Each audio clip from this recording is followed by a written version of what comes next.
Lexus turned the NX into one of the best-selling small luxury SUVs in the country, but there are 6 reasons that reputation might be hiding more than it reveals. If you're assuming that the Lexus badge guarantees the best ownership experience in its class, this video is going to challenge exactly that assumption. Most buyers walk into a Lexus dealership expecting a flawless, premium experience from bumper to bumper, but the NX is quietly cutting corners in places that matter.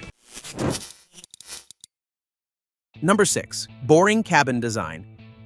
Lexus has built a reputation on tight panel gaps, soft touch materials, and cabins that feel worth the money, and the NX mostly delivers on that promise. The stitching is clean, the switchgear feels solid, and nothing inside rattles or creaks the way cheaper crossovers sometimes do. But build quality and design quality aren't the same thing, and that's exactly where the NX starts losing ground. Step into a Genesis GV70 or a BMW X3, and you'll notice a dashboard that's trying to make a statement. The NX's cabin, by comparison, is going to feel almost apologetically plain, even with optional ambient lighting and open-pore wood trim thrown in. One of the most frustrating things behind the wheel of any modern car is reaching for a simple climate adjustment and getting lost in a maze of sub-menus instead. That's exactly the trap Lexus built into the NX, where reviewers have repeatedly flagged the touchscreen's menu structure as clunky, with several physical controls feeling like they're fighting the screen for attention rather than working with it. None of this makes the NX uncomfortable or hard to live with, and the materials underneath your hands will still feel genuinely premium. It's just that walking up expecting a wow moment is going to leave you a little flat, since the cabin is playing it safe while rivals take real design risks. A quiet, well-built cabin is only half the story though, because what's happening underneath you once the wheels start turning tells you even more about what kind of SUV the NX really is.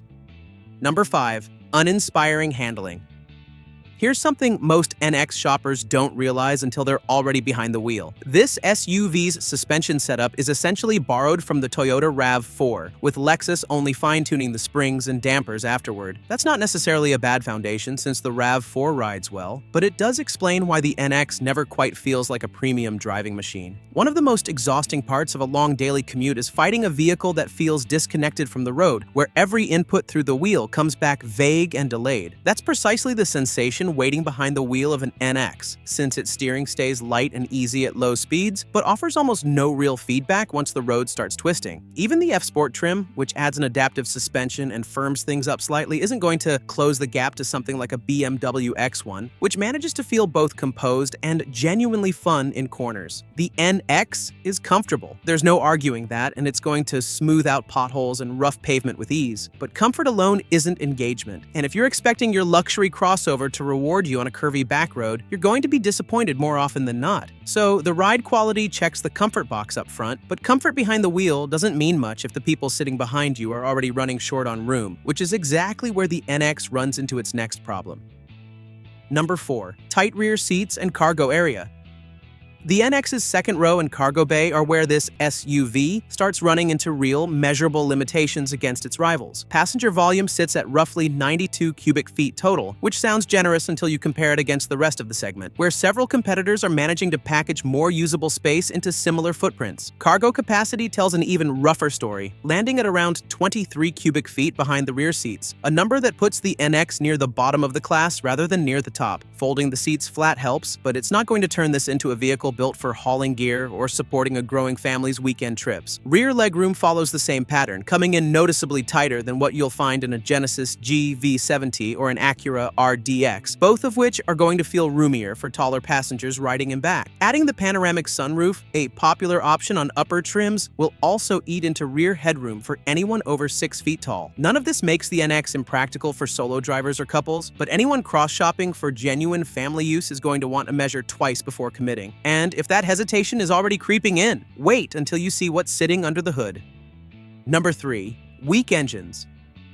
Every version of the NX, hybrid or otherwise, is going to leave performance-minded buyers wanting more. The base NX 250 runs a 2.5-liter 4-cylinder, producing just 203 horsepower, a figure that feels thin once you're carrying passengers, cargo, and trying to merge onto a busy highway with any real urgency. One of the most stressful moments behind the wheel is merging onto fast-moving traffic with a full car and not enough power to confidently close the gap. That's a real concern in the NX 250, where Lexus itself estimates estimates the sprint to 60 miles per hour at well over 8 seconds, leaving little margin when you actually need it. The NX 350h Hybrid isn't much of an upgrade in this department either, combining for 239 horsepower total, which is respectable for fuel economy, but still modest for a vehicle wearing a luxury badge. Even the more potent NX 350 Turbo, with 275 horsepower, and the plug-in NX 450h Plus, with 302 horsepower, are competitive numbers on paper, but don't translate into the kind of confident, effortless acceleration that rivals like the BMW X3 M40i are delivering. Lexus is clearly prioritizing smoothness and refinement over outright punch. And for plenty of buyers, that's going to be perfectly fine. But if power and excitement are anywhere near the top of your list, the NX's lineup is going to feel underwhelming from the driver's seat. And once you line that powertrain lineup up against what else is sitting on the lot, the NX's position only gets shakier.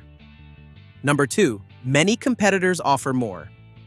Lexus has built its entire identity around reliability and long-term value, and the NX absolutely delivers there, backed by strong resale numbers and a reputation for trouble-free ownership. But here's the trade-off nobody talks about enough. Plenty of rivals are simply offering more car for similar money. The BMW X3 is going to give you sharper handling and a more athletic personality behind the wheel. The Volvo XC60 brings a more striking, minimalist interior design that feels genuinely upscale rather than just well put together, while the Genesis GV70 piles on standard features that Lexus charges extra for. The Acura RDX, meanwhile, delivers stronger performance and a more engaging drive, even if it can't quite match the NX's bulletproof dependability over the years. Imagine spending years worrying about whether your SUV will hold up, only to realize you traded away style and driving excitement just to get that peace of mind. That's the real compromise plenty of NX buyers are making. None of these competitors are perfect, and several won't match the Lexus for long-term ownership costs or reliability records. The Lincoln Corsair even undercuts the NX on price while offering a noticeably more upscale-feeling cabin, which only adds to the pressure Lexus is facing in this class. But if your priorities lean toward how a vehicle looks, feels, or drives, rather than how little it costs to keep running, you're going to find better options sitting right next door on the dealer lot. And that's before you've even looked at what climbing the NX's own trim ladder is going to cost you.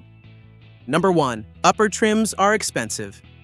Climb the NX's trim ladder, and the price tag is going to climb right along with it, sometimes in ways that catch shoppers off guard. A base NX 250 starts in the low $40,000 range, which feels competitive for the segment. But loading up toward the NX 350 Luxury pushes that number past $50,000 before you've added a single option. One of the most uncomfortable moments for any buyer is watching the number on the loan paperwork climb far past what they originally budgeted for. That's exactly what happens with the plug-in NX 450h Plus, where top trims stretch into the low $60,000 range, a jump of nearly $20,000 over the base model. The extra money does buy real upgrades, like quilted leather, a head-up display, a Mark Levinson sound system, and noticeably more refined materials throughout the cabin. But when you're paying luxury flagship money for what's still fundamentally a compact crossover sharing bones with a RAV4, the value proposition is going to feel a lot shakier than it did sitting at the base price. At its core, the NX is exactly what Lexus designed it to be, a quiet, dependable crossover that almost never gives its owners a reason to complain. The problem is that almost never complaining and genuinely exciting to own are two very different standards, and the NX keeps landing on the safer side of that line, whether it's the restrained cabin, the borrowed suspension tuning, the cramped second row, the modest horsepower figures, or a price tag that climbs fast once you start chasing the nicer trims. Today's market is full of cheaper SUVs with mainstream badges that have come pretty close to the premium segment in every aspect. The Hyundai Tucson is one of those models, and you can check it out in our next video. But don't think it's flawless, because it comes with several major limitations that explain its mainstream price.